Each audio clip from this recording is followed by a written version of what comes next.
All right, so on Monday we covered Module 4, which was relatively brief. Today we're going to cover as much as reasonable of Module 5. I did promise that you would have some work time in class today, and I tend to make good on that. So um, if I'm talking quickly, it's because I want to try and get through the stuff we need to cover so you have time to actually work, which in my opinion is the most valuable part of the class.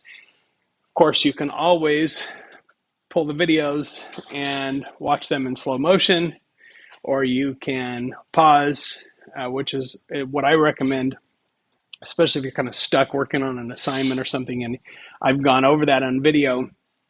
It's always good to have a video open next to your code editor so you can watch a little bit, pause it, and then do some coding.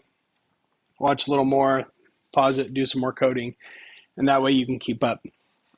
Because at times I do tend to speak a little bit quickly. Today will be one of those times.